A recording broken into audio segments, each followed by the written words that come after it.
Mwijaku kupitia ukurasa wake wa Instagram ameweza kushare post ambayo posti hiyo ni picha ambayo imeambatana pia na ujumbe huo ulikuwa ni moja kwa moja unamuelekea mchekeshaji nguli kabisa kutoka hapa nchini Tanzania Leonardo, ambao ujumbe huo ulikuwa unasema hivi: ukubwa na nidhamu yako inakupa sababu ya kuwa comedian bora mwenye uwezo mkubwa. Iko haja ya taasisi na makampuni makubwa kuwekeza kwako, sababu unajua kubrand na kuiheshimisha. Bravo. Akawa ameandika hivyo Mwijaku. Sasa kupitia post hii hapa ambayo Mwijaku ameweza kuipost kupitia ukurasa wake wa Instagram, kunao baadhi ya watu wengi sana ambao wao wametoa komenti zao wakiendelea kumsifu bana Leonardo kwa sababu ya uwezo wake ambao amekuwa nao akiwa kama content creator, mchekeshaji, lakini pia bana stand up comedian ambaye anafanya vizuri kabisa kwa upande wa hapa Bongo. Na kama unavyozungumzia A-list ya comedian ambao wanafanya stand up comedy, basi huwezi ukamwacha Leonardo, na amekuwa akifanya poa zaidi. Na nataka nikukumbushe tu kwamba alishawahi kuwa ni mchekeshaji ambaye aliibuka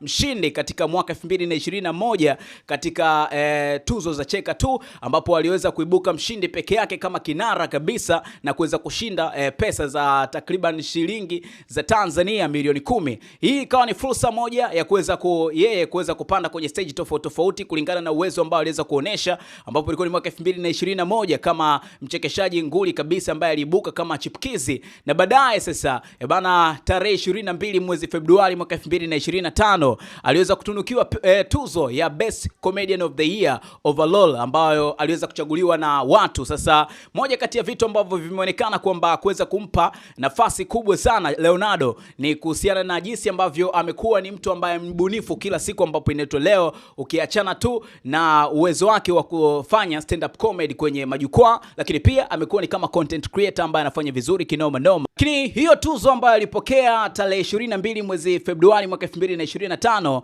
bana aliweza kupata pesa ya kutosha kabisa, takriban shilingi za Tanzania shillings milioni 30, na iliweza kumpa heshima kama mchekeshaji ambaye anafanya vizuri kabisa kwa hapa Bongo. Wapo comedian wengi sana ambao wao wameweza kucomment kupitia post ambayo Mwijaku ameweza kuipost kupitia ukurasa wake wa Instagram kumiminia bana sifa kedekede kabisa. Hata pia namuona Mwanya hapa na wachekeshaji kibao ambao wao wanaendelea kutoa sifa za kutosha kabisa kwa Leonardo, akiwa anaendelea kufanya poa zaidi, na makampuni tofauti wamekuwa wakifanya naye kazi. Matangazo yamekuwa ni ya kutosha kabisa kwa upande wa Leonardo, watu wakiendelea kumwamini kulingana na ubunifu wake wa kila siku, ambapo leo amekuwa akiendelea kubuni vitu tofauti akiwa kama content creator, mchekeshaji wa kwenye stand up comedy na vitu kadha amekuwa akivifanya Leonardo. Tupe mtazamo wako kwa mdau wa burudani kutoka kipande chochote ambacho upo right now. Uko na mtazamo gani? Drop comment yako kwenye comment hapo, subscribe kwa taarifa kadha. Chao.